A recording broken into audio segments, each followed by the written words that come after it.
le preocupa el ministerio con la niñez de su iglesia? Pues este podcast es para usted. Teotecnología.com presenta Teobytes. Busque su taza de café, de té o de chocolate y siéntese a la mesa con nosotros porque este tema será de gran bendición a su vida y a la vida de su iglesia. Saludos y bendiciones, les habla Jesús Rodríguez Cortés y les doy la bienvenida a esta edición de Teobytes. Hoy nos acompaña el pastor Leo Ayala para dialogar sobre ministerio con la niñez. Leo está casado con Esther Jorge y tiene 2 hijos varones, Yair, de 12 años, e Isaac, de 10 años. Leo es pastor de la Alianza Cristiana y Misionera en La Cumbre, en Puerto Rico. Allí está sirviendo como director de niños y familias por los pasados 14 años, pero actualmente sirve como pastor general de la congregación. Leo sirvió como misionero en España, donde trabajó con niños y adolescentes. Fue allí donde conoció a su esposa. También debemos decir que Leo cursó sus estudios teológicos en el Seminario Teológico de Puerto Rico. Ha servido dando charlas y talleres sobre el ministerio a la nueva generación y continúa sirviendo como consultor para el Ministerio de Niños y Familias a través de la Alianza Cristiana y Misionera en Puerto Rico y también desde la oficina central de la Alianza en Colorado Springs. Sin más preámbulo, Leo, te doy la bienvenida a esta edición de Teobytes. Saludos, Jesús, qué bueno que podemos tener este tiempo juntos, y a toda la audiencia que nos está escuchando de Teobytes, un saludo y un abrazo fraternal grande para todos ustedes. Ciertamente es un privilegio enorme. Hemos hablado y tenemos amigos en común. Muy buenos amigos. Muy buena gente. De esta gente que tú puedes verlos la semana que viene o 2 y 3 años, igual sientes como si lo hubieras visto ayer. Y hablamos, por supuesto, de Eliezer Ronda. Entre ellos. Tenemos a Chesico. Definitivo. De la buena gente, ¿verdad? De muchos años. Muchas historias. Muchas experiencias también. Y creo que eso hace Dios. Es un regalo. Sobre ministerio con la niñez. Háblanos un poco sobre los niños en la Biblia. Creo que antes de contarte esa parte, siento que debo decirte que cuando comencé a trabajar con niños no era mi intención. Recuerdo que tenía 16 años y era un verano y yo no tenía nada que hacer en verano. Y mi mamá dijo, tú vas a trabajar. En casa no te vas a quedar. Y me pidió que trabajara en este campamento con niños. Y fue una experiencia aterradora. Realmente fue el verano más terrible de mi vida. Porque yo nunca había trabajado directamente y a mis 16 años, pues la verdad es que relativamente soy un niño en la adolescencia. Pero ese verano cambió mi vida porque los niños que tuve, que eran básicamente entre 5 y 6 años, aprendí demasiado de ellos ese verano. Y me di cuenta que en muchos sentidos yo era un niño y yo no quería dejar de ser niño. Y valoré mucho sus experiencias ese verano. Así que creo que debo de decir eso, ya hago justicia de cómo Dios usa, no importa la edad que tú tengas, cualquier experiencia en las manos de Dios es poderosa y puede cambiarnos para siempre. Así que no lo planifiqué, pero Dios tenía un plan. Dios tenía un plan hermoso y yo celebro eso. A mí me sucedió algo similar porque estando en la iglesia me pusieron a trabajar con juveniles teniendo 15 años. Así que era un niño trabajando con niños. Sí. Y es hermoso lo que Dios hace. Es aterrador por un lado, pero por el otro lado de gran crecimiento. Definitivo. Creo que cuando estuve con ese verano con estos niños y luego con los años, ¿verdad? Estuve en España trabajando y allí trabajé con niños también. Una de las razones que comencé a trabajar con niños era buscando la manera a mis 16, 17, ya más a los 20 años, cómo yo invierto mejor mi vida. Cuando tú quieres invertir en la bolsa de valores, evidentemente vas a buscar algún tipo de compañía o en la bolsa de valores que te rinda más tu dinero. Y quieres invertir y quieres sacar lo mejor de tu dinero. Yo sentí algo parecido y a mis 20 años decía, solo tengo una vida para vivir. ¿cuál es la mejor manera en la cual voy a invertir esta única vida que tengo? Y aunque había servido con los jóvenes de nuestra iglesia, sentía que la etapa infantil, los niños, eran de alguna manera mucho más moldeables. Algo así como una plasticina o plastilina, como dicen en otros lugares, que es fácil de darle forma y moldeable. Y así fue como dije, definitivamente creo que me encantaría invertir mi vida en el ministerio con niños y familias. En ese proceso, cuando comienzas a leer la Biblia, conoces pasajes como los que tú y yo conocemos de Jesús, cuando los discípulos están regañando a esta familia y las madres, ¿verdad? Dejaron a estos niños correr de Jesús, esperaban que Jesús los reprendiera y al contrario, todo lo que hizo Jesús fue, un momento, déjenlos venir a mí, y no solamente los dejó venir a él, sino que los usó como ejemplo para mostrarles cómo iba a ser el reino de los cielos y a quién les pertenecía el reino de los cielos. Y aunque leemos pasajes como eso y los conocemos una y otra vez, cuando vemos el contexto histórico y el contexto social del momento, donde aunque estaba el pueblo judío y todo lo que tú y yo conocemos, de repente Roma permeaba todo el ambiente y para Roma el valor de un niño era muy poco, ¿verdad? El pasaje hace referencia a niños y utiliza la palabra paidón, que básicamente es un niño de 12 años. Pero muchos de los escritos romanos ni siquiera le dan valor a los niños y muchos de ellos ni siquiera los consideraban humanos hasta que llevaban a cierta etapa. Hay escritos interesantes de centuriones escribiéndole a sus esposas diciendo: voy a esta campaña de guerra, si das a luz un varón antes de que yo regrese, lo celebramos. Si es una niña, ve al despeñadero y tírala y deshazte de ella. Así que no tenían este valor como nosotros lo conocemos de esa etapa de la niñez, a ese nivel, y es aterrador. Así que cuando Jesús le dice a los discípulos frente a toda esta gente, déjenlos venir a mí, literalmente los pone en un lugar histórico al frente de todo el mundo y rompe una vez más con toda una tradición posible del momento y les da un lugar especial a ellos. Viendo ese texto bíblico, cuando uno lo lee en el griego, usa un artículo neutro.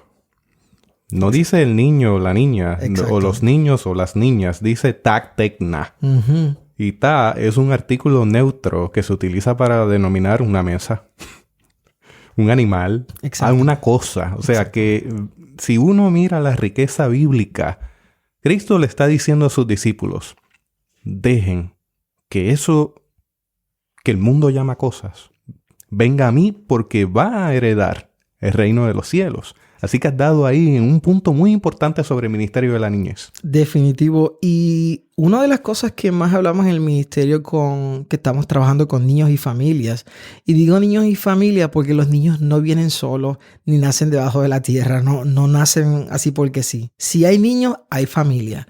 Y cuando trabajamos con niños tenemos que dar por sentado que necesitamos trabajar con las familias también. Y para mí es un enfoque demasiado importante, ¿verdad?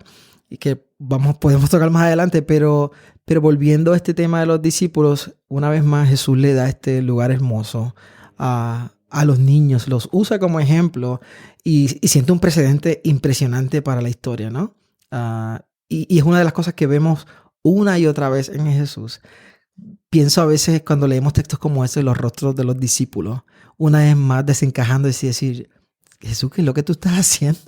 Tú no sabes lo que nos puede caer encima si continuamos en este camino, ¿no? Y una de las cosas hermosas que hemos aprendido de este reino al revés, donde los últimos son primeros y los más grandes son los más pequeños. Y cuando pienso en el ministerio con niños en nuestras iglesias locales, todo lo que estamos diciendo es queremos proveer el lugar para los niños y el espacio para ellos basado en la misma manera en que Cristo les trató. No estamos buscando un lugar de preferencia, ni simplemente porque son niños. Es simplemente lo que estamos pensando concretamente es si para Jesús era muy importante, debe ser importante para mí. Y eso es todo lo que, cuando pienso en el ministerio de niños, eso es todo lo que nos mueve. Mi amor por Cristo está expresado a través del ministerio de niños. Lo que nos mueve profundamente ni siquiera en un sentido son los niños y la familia, aunque nos encanta. Es Cristo a través de este trabajo que nos ha dado, cómo nos diseñó, cómo nos cableó, con nuestros talentos, con nuestros dones. Pero ministrar a niños, y esto lo hablo con muchas personas de diferentes iglesias, no son crayolas ni lápices de colores. Es mucho más que cortar papel y tijeras. Es literalmente alcanzar el corazón de este hombre y de esta mujer en formación. Pero yo no estoy valorando el que ellos van a llegar a ser hombres y mujeres adultos, porque yo no sé en qué etapa de su vida Dios los permita llegar. Yo los estoy valorando por lo que son, en la etapa donde están. Si Dios quiere que ellos lleguen a la juventud y a la adultez, lo celebramos. Pero en ese lugar donde se encuentran, en esa etapa, ya son gente y tienen la capacidad de procesar y entender cómo es Dios, quién es Dios, y conocer este Cristo que les ha creado y les está formando. Y creo que no hay un honor tan grande que tomar a este hombre y esta mujer en su primera etapa de vida. Creo que honestamente es un honor. Tengo ahí ya 2 comentarios, 2 preguntas que voy a dejarle a la audiencia. Excelente. Primero, ¿cuánto de su presupuesto total está dedicado al ministerio con la niñez? ¿Es su iglesia un lugar donde los adultos piden los mejores recursos para su escuela bíblica? Yo creo que esas 2 preguntas deben ser contestadas con honestidad. Y nos van a dar una idea de dónde estamos ubicados con respecto al ministerio de la niñez. Definitivo. Una de las maneras más efectivas donde tú puedes ver las prioridades de la iglesia es yendo a sus presupuestos. Algunas iglesias celebramos que hay un presupuesto asignado para diferentes ministerios y hay otras denominaciones o congregaciones donde desafortunadamente brilla por su ausencia, ¿verdad? Y lo decimos con mucho respeto. No porque no crean el ministerio con niños, pero tal vez no tienen una visión clara en ese sentido de cómo podría lucir dentro de la iglesia local una iglesia vista como un hábitat, como yo le llamo. Y digo hábitat porque nos parece que la iglesia local es un hábitat donde conviven diferentes especies. Los niños, los adolescentes, jóvenes, adultos, casados o solteros y nuestros mayores. Y cuando vemos a la iglesia desde esa posición o desde esa imagen, en ciencia nos enseñaron, ¿verdad?, que en el hábitat convivían muchas especies y para que se reprodujeran y crecieran tenían que ser alimentadas en la misma calidad y todo esto. Y me parece que de alguna manera, ¿verdad?, tal vez no es perfecta la imagen. La iglesia de alguna manera es un hábitat donde no estamos diciendo que un ministerio o los niños son más importantes o los adultos. Nosotros apuntamos a la niñez porque según hemos aprendido en este proceso de lo que es la ventana 4-14 y estos años de formación, donde entre los 4 y 14 años, lo que un adolescente decida hacer entre 13 y 14 años y su cosmovisión, le va a seguir el resto de sus vidas. Probablemente después de los 13, 14 años, ellos van a comenzar a defender lo que ya han creído. Así que Dios nos está dando una ventana de oportunidades para alcanzar con el evangelio a esta generación. Y para nosotros eso es una gran oportunidad. Es la etapa más tierna del creyente cuando hablamos y preguntamos a la gente cuándo fue tu experiencia con Dios. Es impresionante la cantidad de personas en porcentaje que nos dicen antes de los 12, antes de los 10, a los 9 años, en el caso mío, por ejemplo. Y claro, no estamos diciendo que estamos descartando a las demás edades porque Dios obra y su Espíritu Santo está haciendo la obra.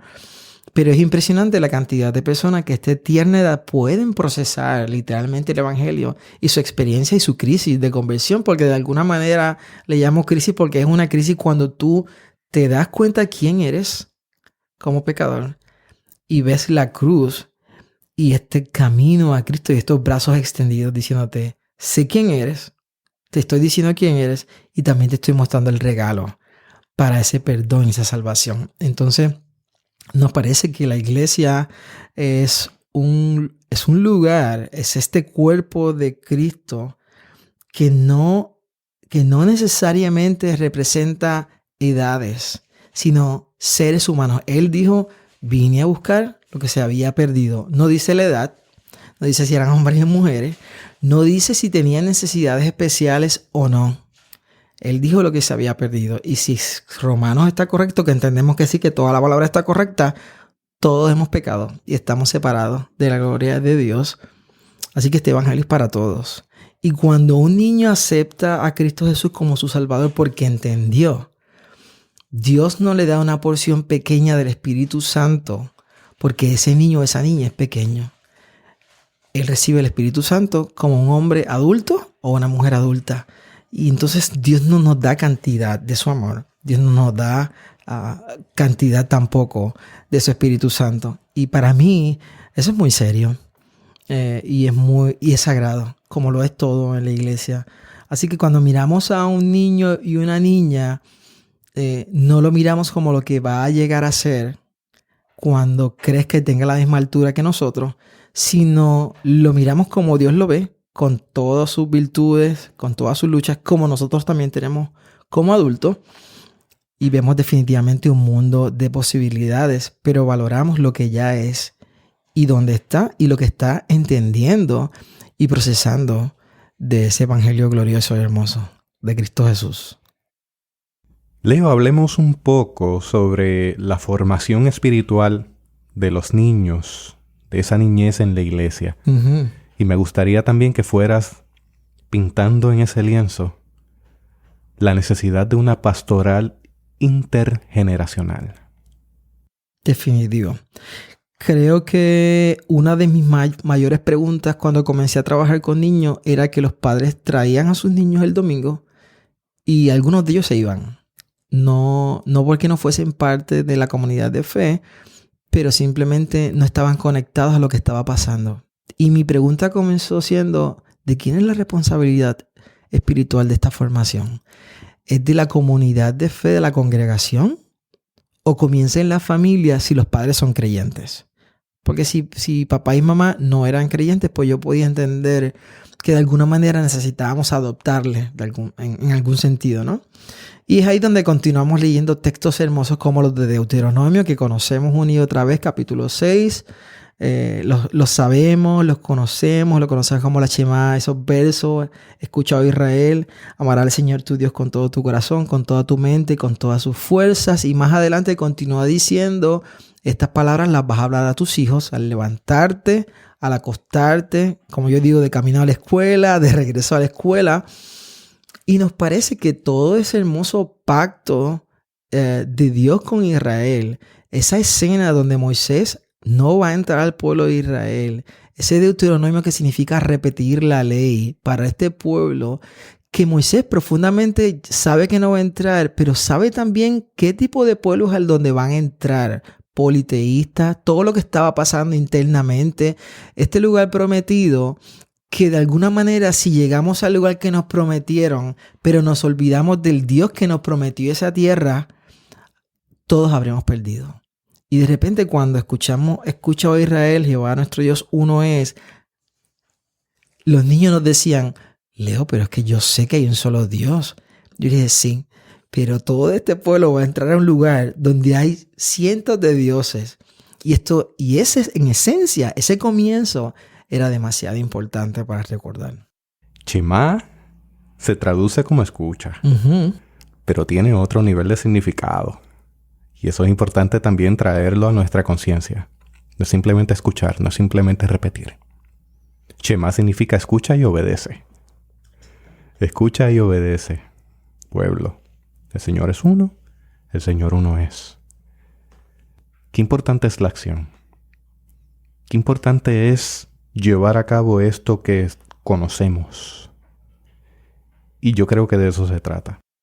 Definitivamente. Conocer y tener información no necesariamente trae transformación. Tú puedes tener un banco de información y de data y sentirnos bien con lo que sabemos, pero Dios vino a transformar, a traer cambio. Y definitivamente la información es importante, ¿verdad? El saber, el conocer, el escuchar, a través de escuchar la palabra, ¿verdad? El oír es vital. Pero definitivamente, en el caso del pueblo de Israel, volvemos a ese término y a ese momento, Dios está diciendo, ustedes conocen esto, saben esto, vívanlo. Háganlo parte de su día a día. Y me encanta, ¿verdad? Porque una vez más está apelando a que quien va a mover esto y lo que va a hacer pasar, que esto pase y que esta historia siga pasando de generación en generación, es este hermoso núcleo familiar. Y definitivamente en el concepto de Israel, lo que era la familia, esto de los clanes, es hermoso. Me encanta cuando Dios dice nuestro padre Abraham. Y tal vez han pasado cientos y cientos de años y lo dicen como si fuera su vecino. Porque tenían una imagen hermosa y clara de que el pacto no se trata de mí. El pacto es para todos. Y esta imagen lineal casi, por así decirlo, ¿no? Así que esta fe, este regalo es para pasarlo de generación en generación, hablarlo con nuestros hijos. Y también ese Oh Israel da una esencia hermosa de equipo y de pueblo completo. Además de este núcleo también de padre a hijo. Y eso de alguna manera lo vemos en la iglesia local cuando tenemos niños con familias de padres creyentes y otros niños que asisten, que lo trajo un abuelo o un vecino. Y ese niño no queremos que se pierda de esta experiencia de ser familia y de repente la congregación se convierte en su Israel y en su familia. Y eso es hermoso. Y eso completamente apunta a lo que estamos hablando de esta iglesia intergeneracional, ¿verdad? Que era lo que hablábamos ahorita específicamente, sacándolo del contexto de un hábitat. Y es que nos parece que tomando la historia del pueblo de Israel, que tú aprendías un oficio de papá, y si este papá era carpintero, yo también voy a ser carpintero. Los niños no quedaban fuera de ninguno de los procesos del día a día de la familia. Sea cocinar con mamá, buscar el agua. Y de repente se veía en todo porque se le daba valor no a la etapa de vida, sino a que fuiste creado a imagen de Dios. Y yo honro eso. Y nosotros honramos eso, ¿verdad? En todos los sentidos. Así que dentro de la iglesia, cuando pensamos en este ministerio intergeneracional, yo lo comparo a una carrera de carros, de estos de competencia. Puede ser de rally o de NASCAR, donde todos quieren llegar a la meta, pero todos compiten en un carro por separado. Y al final, uno solamente va a ganar llegando a la meta. Eso es un ministerio de iglesia multigeneracional, donde tienes sí los niños y un programa para los niños. Tienes un programa para jóvenes y fenomenal. Y tienes otro programa para adultos. Toda esa gente va a correr a intentar lograr que esa generación conozca a Cristo y que crezca. Pero muchas veces la iglesia se enfoca en una u otra generación y al tenerlos desconectados, pierden la posibilidad de aprender una generación de otra. Proverbios y otras porciones de la Biblia nos invitan a que, y eso es el corazón de Proverbios, este padre enseñándole a su hijo sabiduría, y también en el Nuevo Testamento, cuando se habla a mujeres, que le enseñen, las mayores que le enseñen a las más jóvenes. Así que cuando desconectamos a las generaciones y funcionamos multigeneracionalmente, podemos robarle una hermosa experiencia de aprender de otra generación. Y sentimos que eso es justo lo que no es en esencia la iglesia. La iglesia y la vida misma cuando salimos a la calle es intergeneracional. Tú sales al banco y te encuentras jóvenes, adultos. Tú no tienes un banco para niños o un banco para jóvenes o un banco para adultos. El mundo de por sí nos grita que es todo intergeneracional. Y estos conceptos multigeneracionales, divididos y subdivididos, nace realmente como un concepto comercial para venderle específicamente a esas generaciones productos, y al tú dividirlas o subdividirlas puedes vender mejor un producto. Y muchas veces adoptamos conceptos que tienen que ver con mercado y con productos, y de repente decimos, ¿por qué dividimos a todas las generaciones cuando en esencia pudimos hacer algo intergeneracional? Y cuando pienso en intergeneracional, pienso en una guagua de esta Volkswagen camper, donde todo el mundo se metía y hacemos un viaje juntos. Y de repente la iglesia intergeneracional luce más como eso. Es un mes, es un revolú muchas veces, y es un reguero y puede sonar casi como un caos. Pero el evangelio finalmente no le pertenece a ninguna generación, porque lo que busca la iglesia es cumplir una sola misión: hacer discípulos y hacerlo aquí, allá y en todo lugar. En Samaria, en Judea, hasta lo último de la tierra. Así que en esencia, todos los ministerios tenemos una razón de ser. Hacer discípulos y hacerlo en todo lugar.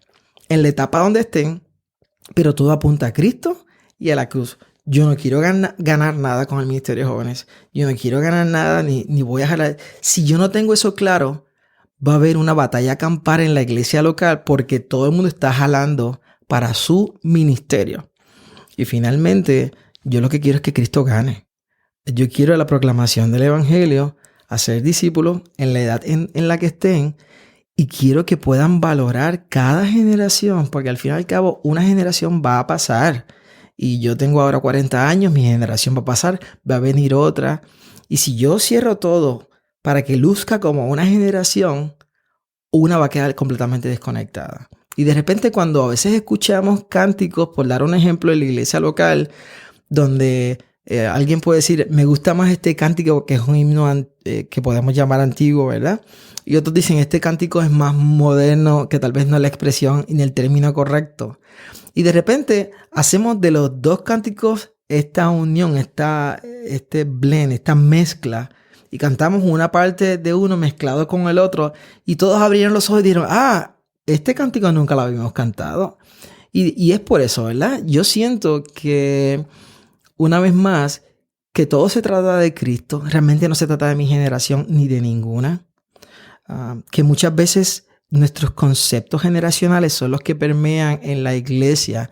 Y como somos los adultos quienes estamos al frente de la programación, de todo lo que ocurre, de los estilos, de la forma en que se hacen cosas, y nosotros, nuestra voz es la que se escucha más, muchas veces podemos sin querer dejar fuera otras generaciones que estamos claros que la iglesia no le pertenece a ninguna generación, pero su expresión tal vez de adoración o su expresión de cómo procesa el evangelio puede cambiar y es diferente. El evangelio no cambia y la Biblia menos tampoco. Eso está bien claro.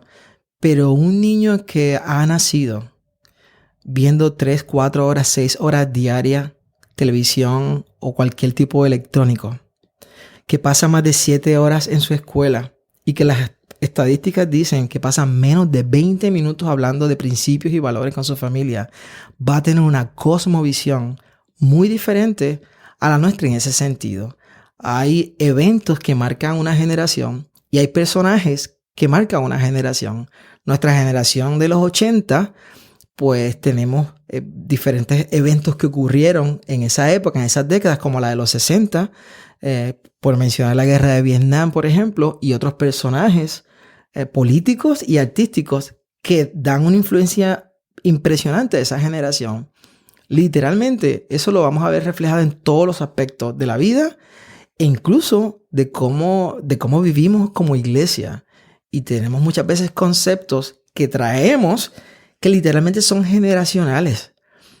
Y cuando dejamos todo eso afuera, tomamos el texto y vemos el evangelio y la cruz brilla por encima de la generación. A través de las eras y a través de los años y de los siglos, es Cristo y es su evangelio. Y nos parece que todo debería apuntar constantemente en caminar en este mensaje simple, pero profundo, porque el que sea simple no significa que no es profundo y hermoso del evangelio. Al fin y al cabo, yo todo lo que anhelo y deseo es, multiplicarme en alguien y dejar todo lo que Dios ha puesto en nosotros para compartirlo con la próxima generación que está emergiendo. Y mientras pienso en eso, pienso también en los mayores que ya corrieron este tramo, de los cuales yo quiero aprender porque no quiero cometer tal vez los mismos errores. Así que nos parece que nadie queda descartado en la iglesia. Todos somos parte y todos tenemos algo que aportar. Nadie se jubila de la iglesia hasta que te envían tu día de salir para el reino de los cielos. Mientras tenga los pies aquí en la tierra, no importa la edad que tengas, sea grande, niño, adolescente o joven, somos la iglesia de Cristo. Él vino a buscar un solo pueblo. Y ese pueblo puede tener diferente edad, diferentes trasfondos y diferentes realidades. Pero es su pueblo. Y nosotros no morimos por ellos, en la cruz fue Cristo. Estamos viviendo en un tiempo de reconfiguración generacional. Me explico. Y esto va a ser tema de otro podcast. Se nos están yendo familias jóvenes con esa niñez. Y los que se están quedando son mayormente lo que se denomina como X y Baby Boomers. Eso significa que en 10, 15 años vamos a tener una iglesia envejecida. Y una pregunta que dejo sobre el tintero, que no es de este tema, es cómo vamos a trabajar con esa iglesia envejecida.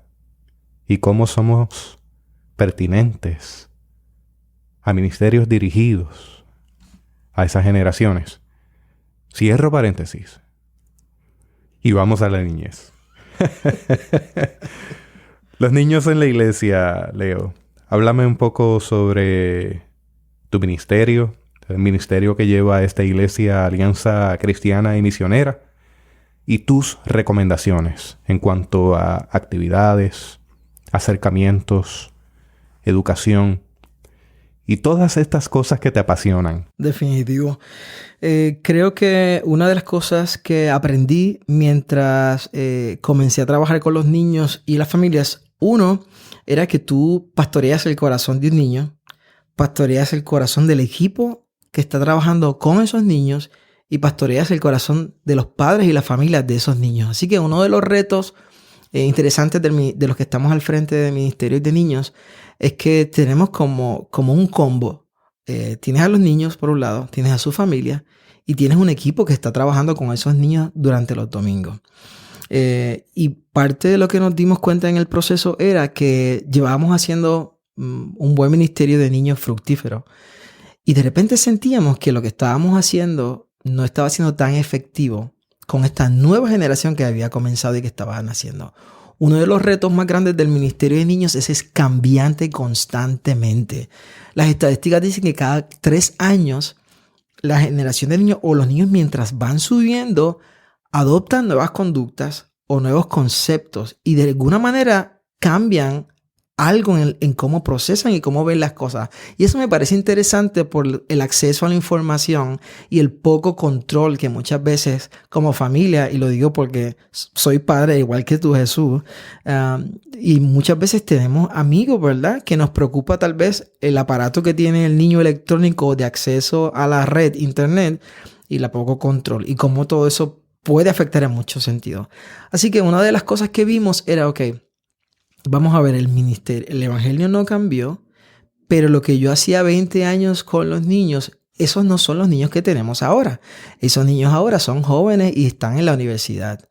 Alguien me dijo, ¿eso significa, Leo, que como yo aprendí el evangelio no funcionó? Yo, sí funcionó porque usted está aquí. Lo que estamos diciendo es que esta nueva generación procesa diferente. Y ahí hubo un cambio. Y esta fue nuestra experiencia. Los niños no querían sentarse el domingo en una escuela dominical a recibir información. Ellos querían ser parte de una clase. Y es muy diferente. En 2 razones. Número 1, nos decían por qué el domingo se tenía que llamar escuela bíblica cuando ya han estado en escuela todas las semanas, como para venir el domingo a venir a otra escuela más. Ese fue el primer choque que yo generacionalmente tuve, porque para mí el decir escuela bíblica era casi sagrado para mi generación y mi mente. Yo decía, yo jamás me atrevería a argumentar como un niño porque esto se llama escuela bíblica cuando ya yo he estado en escuela toda la semana. Así que ahí hubo algo interesante. Lo próximo que hicimos fue escuchar a los niños. Eso es demasiado importante porque tú necesitas conocer esa población que vas a estar sirviendo, porque yo dejé de ser niño hace mucho tiempo atrás. Y yo quiero ser relevante, no para moldarme a su cultura, pero sí quiero saber cuáles son los canales que están abiertos para establecer un puente a su corazón. Así que le hicimos muchas preguntas. Una de las cosas que los niños nos dijeron fue que tal vez lo que era el local y la iglesia, como ellos le llamaban, y después hablamos con ellos que la iglesia es el cuerpo, la gente que constituye el pueblo de Cristo, pero este edificio lucía para adultos solamente. Y las preguntas comenzaron a fluir. Nos dijeron, una de las cosas que nos dijeron, mira, una niña pequeña decía, yo ni siquiera puedo llegar a donde se abre la puerta. Así que para mí este lugar no está hecho para mí. Otros hablaban de los colores y eran cosas que para mí no eran importantes como adulto, pero era su observación, así que lo que hicimos fue escucharles. Creo que lo más interesante y lo más difícil fue escuchar a los niños en ese proceso de hacer preguntas, decirnos, ustedes se paran al frente y nos hablan y nos hablan y nos hablan, pero nunca nos dejan hablar. O sea que esta generación pensante, porque son seres pensantes, lo que están diciendo es, tú estás enseñando, pero yo estoy aquí escuchando y yo también tengo derecho a interactuar y hacerte preguntas a ti porque yo quiero entender y procesar. Yo no quiero que me des una lección, yo quiero hacer la lección. Y ahí se abrió toda esta caja de Pandora, ¿verdad? Como decimos, dijimos, entonces, ¿cómo lo hacemos? Y nos dimos cuenta que es un término y no es nada nuevo, lo que es aprendizaje activo, donde los niños no vienen a tomar una lección, sino que literalmente ellos son parte de esta lección. Está la Biblia y de toda esa lección que yo preparaba, que tenía 7 puntos o 6, que era lo que quería enseñar, los niños no se van a quedar con 6 puntos bíblicos el domingo. Ellos pueden quedarse con 2 puntos y luego repetimos y la repetición es bien importante para ellos. Yo me sentía muy contento con todo mi material porque estaba bien puesto, punto 1, punto 2, punto 3, punto 4. Me hacía sentir bien a mí, pero no es en función de mí que yo llevo a cabo el ministerio. Es en función de esta generación y cómo están procesando el evangelio. Así que hubo un cambio interno del equipo, yo como líder número 1, y las clases lucían más entonces como este lugar donde, número 1, tú entrabas a una relación y lo primero que ocurría cuando llegaban era, ¿cómo estás? Cuéntame cómo fue tu semana. Todos sentados en el piso, a veces nos quitábamos los zapatos y nos sentábamos y nos preguntábamos cómo fue tu semana, cómo te sientes. Ese tiempo, que eran 15 minutos antes de continuar, ya la lección había empezado. Porque es una relación. Y de repente ellos comenzaban a contar cómo fue su semana. Y hubo momentos donde niños nos dijeron, necesito que alguien ore ahora. La pregunta evidentemente era ¿por qué? Y la respuesta era, nuestros padres nos acaban de anunciar que se van a divorciar. Y eso hacía girar toda una lección. Y de repente yo tengo todo un evangelio y una información hermosa que darle de Cristo, pero yo no tengo un puente hacia el corazón de ese niño. Yo no conozco su necesidad, yo no conozco su historia, yo no conozco si vive con mamá, vive con papá, si su papá está vivo. Y de repente cuando te detienes a escuchar, dices, Dios mío, esta generación tiene una historia bien difícil. Y el evangelio es relevante. Pero ellos necesitan que yo sea Cristo, encarnado en mí. Y a veces cuando nos detenemos a sentarnos en el piso para escuchar su historia, realmente lo que estamos diciendo es Cristo te está escuchando. Él está aquí. A veces ponemos nuestras manos sobre ellos para orar. Y nos parece que lo más efectivo en ese proceso, y continúa haciéndolo, es escucharles, es pasar tiempo con ellos, es relacional, porque el ministerio es relacional. Así que dentro de este modo de enseñar que le pusimos ríe, la R representaba relacional y la I representaba investigativo, porque no queríamos darle toda la información, queríamos ayudarle a descubrir la verdad bíblica. Y de repente es más este sentido de aventura, como cuando abres este tesoro y descubres toda esta belleza. Y muchas veces yo le decía a los maestros, si al final te duele la garganta, tal vez no fue efectiva la lección, porque hablaste durante 1 o 2 horas y el niño tal vez tenía muchas preguntas para hacer. Vamos a guiarlos a que descubran esta verdad y nosotros estamos aquí con la palabra guiándolos a procesar y entender eso. Y la E de ríe era experimental. Y cuando pensamos experimental o experiencial, nos referíamos y pensábamos en que ellos no pueden ver a Jesús. Y de repente nuestro reto para esta generación postmoderna, donde no hay absolutos, y estos niños crecen dentro de toda esta amalgama de ideas, y les decimos amor, misericordia, bondad, Espíritu Santo, Jesús, ¿dónde está toda esa gente? Yo sé dónde está Popeye, yo sé dónde está Mickey Mouse, pero y puedo verlo en la televisión, pero yo no puedo ver el amor, ni la misericordia, ni la bondad, ni el Espíritu Santo. Y no es porque no sean ciertos, pero una generación que crece bajo este esquema o cosmovisión, nosotros como iglesia tenemos un reto bien grande de darle color y nosotros mismos encarnar de tal manera el evangelio y a Cristo mismo, que puedan verlo. Todas estas compañías en Estados Unidos y en otros países que producen materiales para niños invierten más de 2 billones anuales en promocionar y mercadear productos para nuestros hijos. Esas compañías tienen psiquiatras, tienen psicólogos, solo para venderle un producto a nuestros hijos. Nosotros no tenemos ese dinero, pero tenemos el Espíritu Santo y Cristo está encarnado en nosotros y estamos tratando de modelarles a Jesús. Así que Ríe para mí es muy poderoso, relacional, investigativo y experiencial. Quieren experimentar, oler, tocar y ver a Jesús. Y cierro con esta frase. Un historiador contaba este niño que estaba en una de las escuelas bíblicas del reverendo Moody, y cerca de su casa de ese niño abrieron una iglesia y la iglesia hizo un campamento para niños. Pero el niño quería ir a la escuela bíblica de Moody, que quedaba mucho más lejos. Así que la líder cerca de su casa le pregunta, ¿pero por qué no vienes aquí si la otra te queda tan lejos? Y el niño le responde, es que allí está Jesús. Y no era que acá no estuviese Jesús, sino que su experiencia previa con el maestro de escuela bíblica fue la siguiente. Él le preguntó cómo era Jesús y el niño le había respondido, Jesús es como tú. La única diferencia es que tú tienes carne.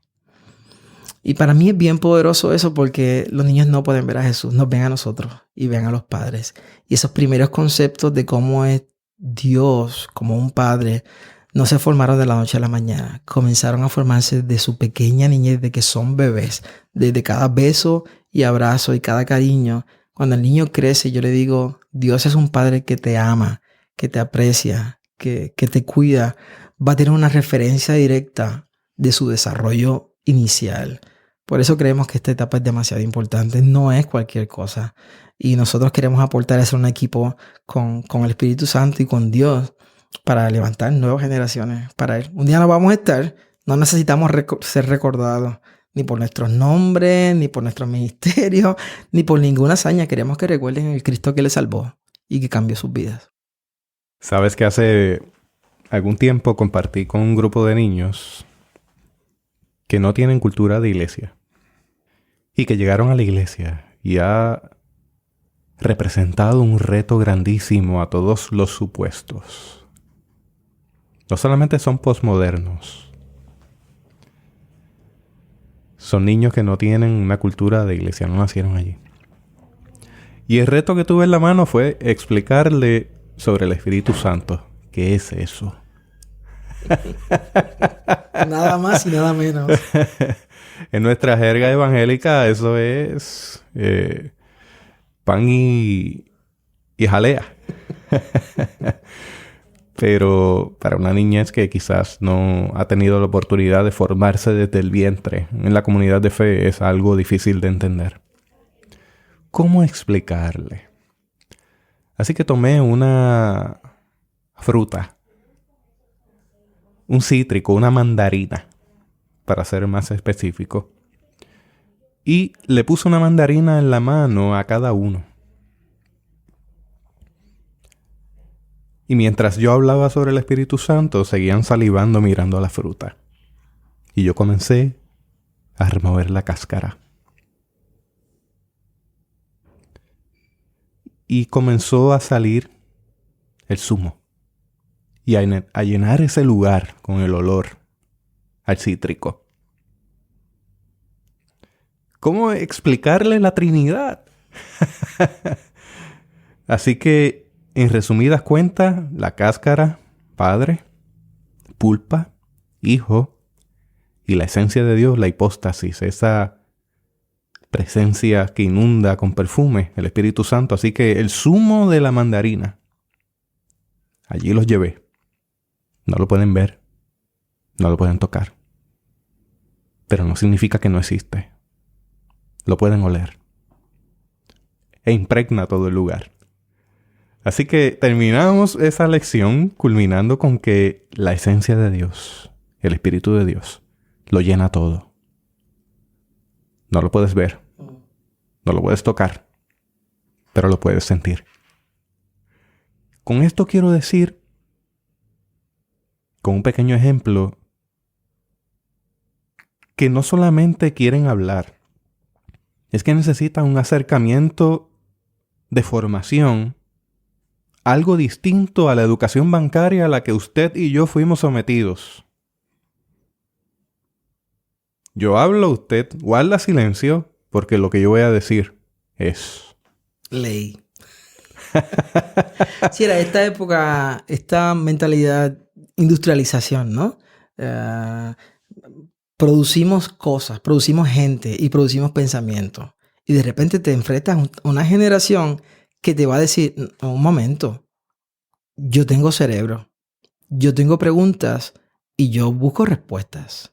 Y de repente nuestras congregaciones deberían lucir más este lugar seguro donde tu duda y tu pregunta tienen un espacio y un lugar. Yo no tengo ningún problema en que tú tengas una duda. Recuerdo una madre que nos llamó y dijo, mi hijo es ateo. Y yo le pregunto, ¿verdad? Porque era ateo y dice, es que me acaba de decir que puede ver en la televisión a sus muñequitos, ¿verdad? Un muñequito específico, pero no puede ver a Dios. Y yo le dije, no, su hijo es un ser pensante. Lo que él puede ver, él dice es real. Como no puede ver a Dios, tiene duda y pregunta porque quiere entender cómo es. Así que recuerdo que le dimos esta tarea en casa de poner este lazo en el abanico, en el ventilador, un hilo, ¿verdad? Y encenderlo y dejarlo que jugara con el movimiento de cómo se movía a través del viento. Y lo apagar y le preguntara al niño qué mueve el hilo o qué mueve la cinta. Y el niño evidentemente le respondió, mamá, pues el viento. Y claro, mamá le dijo, tampoco podemos ver el viento. Podemos ver el efecto del viento y lo que pasa. Y no podemos verlo, pero sí podemos percibirlo, sentirlo y experimentarlo de muchas maneras. Entonces, lo que estamos buscando para esta nueva generación es que ellos puedan hacer sus preguntas, tener un espacio transparente y auténtico para hacer preguntas. Y también, como muy bien tú señalabas, darle herramientas para que puedan procesar eso. De repente, los niños no van a estar tranquilos durante 30 minutos esperando que tú recibieras una información tuya, porque cuando ellos apretan sus eléctricos o las cosas electrónicas, en menos de 10 segundos abrió la pantalla, jugaron, la apagaron, prendieron, cambiaron. Y estamos buscando que su lapso de atención, que se siga cortando, las estadísticas terminaron diciendo que estaba entre 1 y 3 minutos su atención. Y claro, los sentamos el domingo y buscamos experiencias para ellos que estén tranquilos y que estén ahí sin moverse, pero internamente sus cerebros que han sido sobreestimulados por toda la informática y por todas las imágenes, pues de repente decimos, ok, ¿cómo hacemos esto? Y ahí fue donde decidimos hacer... Ok, los niños entraron aquí el domingo a este lugar para ellos y tuvieron una experiencia de 10 minutos en grupos pequeños donde cada uno compartió cómo fue su semana. Luego de eso nos movimos a otro momento que eran 7 minutos, que eran cánticos para ellos y música de adoración musical para ellos. Y luego nos movimos a otra experiencia que era compartir el texto bíblico para memorizar, el cual yo no quiero que memoricen como el papagayo. O como aquí voy a memorizar me sé esta información, porque no estamos buscando información, estamos buscando transformación.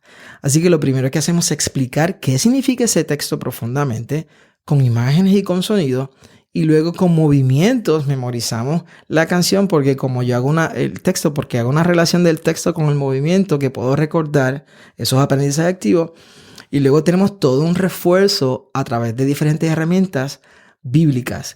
En el caso de la cumbre específicamente, tenemos una estación de ciencia y tenemos una estación de arte y tenemos una estación que le llamamos aventura bíblica, que busca que ellos aprendan a buscar en la Biblia, que entiendan porque un día yo no voy a estar y yo quiero que ellos sepan profundamente esa historia y que vean que esta historia yo no me la inventé, ocurrió en un espacio y un tiempo, hay mapas, yo puedo buscar ese lugar, cómo se llamaba antes, cómo se llama hoy. Para mí eso es bien poderoso y puede sonar bien simple, pero para esta generación, que puedo decirle a un país que ya no existe o que cambió su nombre, puede apuntar, ¿eso existirá o se están inventando esta historia? Ok, vamos a buscar cuál es.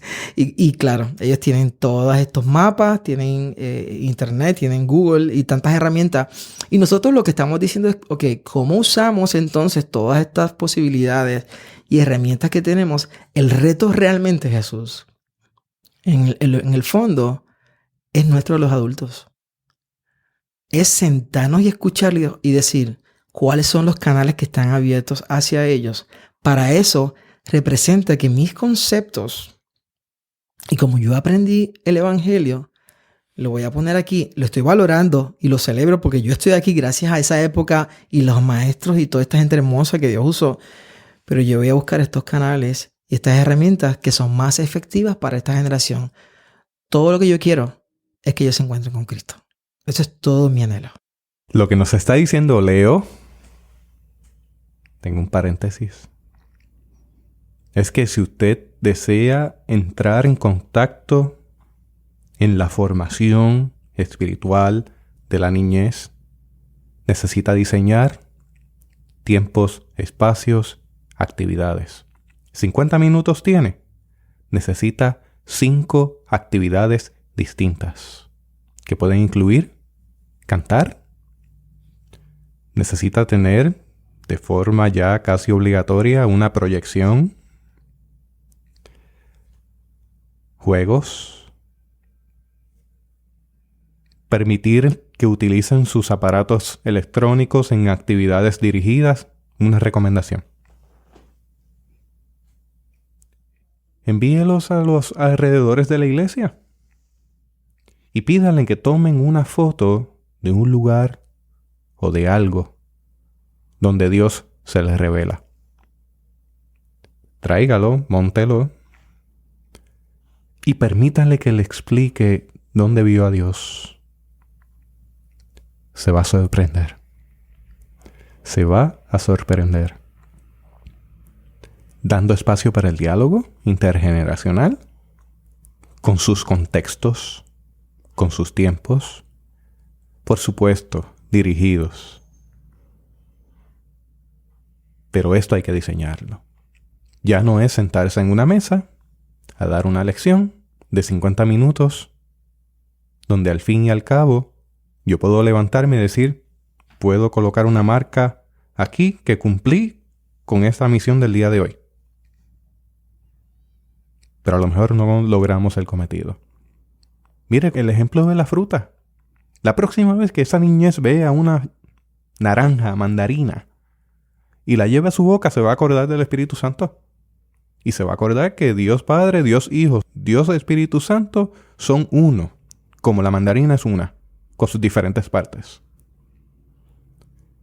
Le queremos exhortar a que usted dé una mirada detenida al ministerio de la niñez y se pregunte con mucha honestidad si es tiempo de reformar. Creo que en unos años ellos van a ser jóvenes. Esto de tiempo va a pasar en cuestión de nada. Van a cambiar, van a entrar a la universidad. Y creo que una de las cosas que apuntamos como familia, como padres y como ministerio es, antes de que él entre a la universidad, que yo necesito y deseo que él sepa de su fe.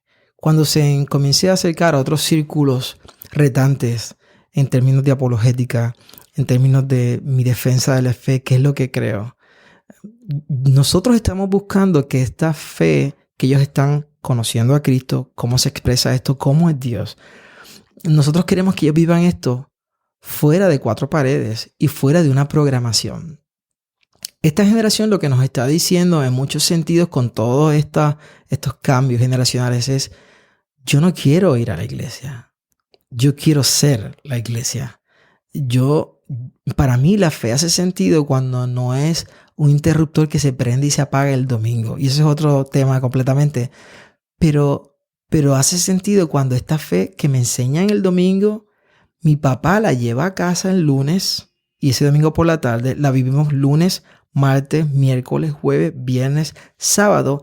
Y el domingo me reúno con toda la iglesia a celebrar esta experiencia de fe que no se limita a una estructura el domingo, sino que es real y es auténtica. Esta generación y la generación que en el pasado se fue, eso es justo lo que nos está recriminando en muchos aspectos.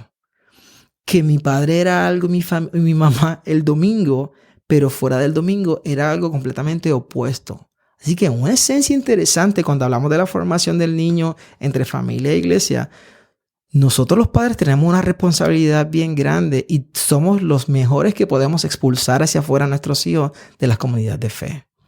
Porque cuando tú tienes una verdad que es completa y es el evangelio y lo proclamamos el domingo, pero lo contradecimos el domingo en la tarde, el lunes, el martes, el miércoles, el jueves y el viernes y el sábado, y luego lo proclamamos el domingo juntos en la mañana, los niños no son tontos.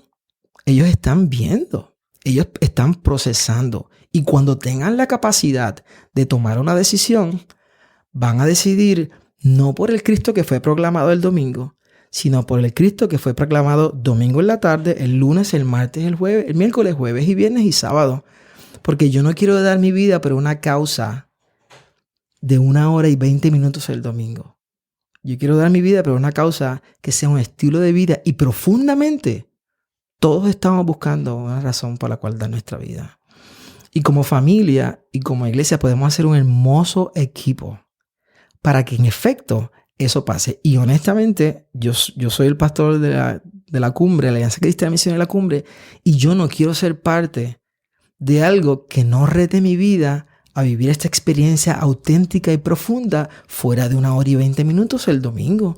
Para mí no hace sentido. Y para estos niños de esta generación lo están expresando y lo están diciendo y nos están retando. Y créanme, ellos van a cambiar el perfil de la iglesia. Esto está comenzando y va a ser todo un oleaje. Y nosotros como congregaciones, como pastores, como familias, como líderes eclesiales, necesitamos detenernos, escuchar, analizar y tomar decisiones que muchas veces representan entregar mi concepto, no para tomar el concepto de una nueva generación, sino para tomar el evangelio y decir, yo todo lo que anhelo, lo que quiero y lo que deseo es que esta nueva generación conozca a Cristo auténticamente. Para esto necesito a la familia, necesito a los padres, necesito a abuelas si es que lo trae. Y de repente es un equipo. O sea, no estamos diciendo que una sola parte lo va a hacer. Hay una prioridad y hay una autoridad espiritual. Según Deuteronomio, esto tiene que comenzar en casa si papá y mamá son creyentes. Entonces yo no puedo decir, voy a poner a mi hijo en la escuela bíblica o en el campamento de verano de la iglesia o llevarlo a una academia cristiana para que le hablen allí de Cristo, cuando la influencia primordial, según todas las estadísticas que pueden seguir saliendo todos los años, sigue siendo la casa y el hogar. Entonces hemos entregado la educación a segundos y terceros, y también hemos entregado la espiritualidad y la formación espiritual a segundos y terceros. Y a quien único le van a preguntar qué hiciste por tu hijo o por tu hija es a usted, papá y mamá. A más nadie. Incluso los abuelos pueden hacer un hermoso trabajo y los celebramos, porque hay niños que, si no fuera por la gracia y la misericordia de Dios expresado a través de abuelo y abuela, sobre todo una generación milenial que han entregado a los hijos, y los abuelos son quienes están trayéndolos a las congregaciones de fe. Si no fuera por esos abuelos, una generación completa estuviera peor de desconectada del evangelio. Entonces es un equipo completo. Y para esto estamos pidiendo la gracia y la misericordia de Dios para que nos ayude a entenderlo cada día más y que todo apunte a la cruz. Eso es todo lo que anhelamos. Me resta decir que se nos está yendo en parte la generación milenial de la iglesia. Es tiempo de pensar, reformar y considerar estos temas en el tiempo que estamos viviendo con el Ministerio de la Niñez. Muchas preguntas sobre el tintero. Muchas. Más preguntas que respuestas. Pero queremos exhortarles a que usted lleve esto, lo piense. Y de vez comparta este podcast con alguien más. Ayúdenos a multiplicar el efecto de Teobytes. Si usted va donde 2 personas y le dice cómo escucharlo en su móvil, y debes recomendarle este podcast con el pastor Leo Ayala, un extraordinario pastor con un contenido muy relevante para el tiempo que vivimos. Leo, no me queda más que decirte que muchas gracias por sacar este espacio para hablar con la audiencia de Teobytes, dándonos esta taza de café. Quisiera que compartieras tus redes, contactos, para toda persona que quiera contactarte y quizás invitarte para alguna conferencia o alguna pregunta en particular? Claro, claro. Y con mucho gusto porque para eso existimos. Me pueden conseguir al email o al correo electrónico famayalajorge@gmail.com. famayalajorge@gmail.com. Y ahí pueden escribirnos, contactarnos, hacer cualquier tipo de pregunta. Mientras más preguntas, mejor. Porque eso significa que estamos procesando, que tenemos dudas y que queremos escarbar y buscar respuestas. Verdaderamente lo que hicimos fue raspar un poco de la superficie. Nos queda mucho por discutir. Definitivo. Si usted desea encontrar las notas de este episodio, le invito a visitar la página de la internet para Teobytes, que es www.teobytes.com/Ministerio de Niñez. www.teobytes.com/Ministerio de Niñez. Hasta aquí esta edición de Teobytes. Gracias por darnos el privilegio de llegar hasta ustedes a través de las redes informáticas. Será hasta el próximo episodio. Que la paz y la gracia de nuestro Señor Jesucristo sea con ustedes.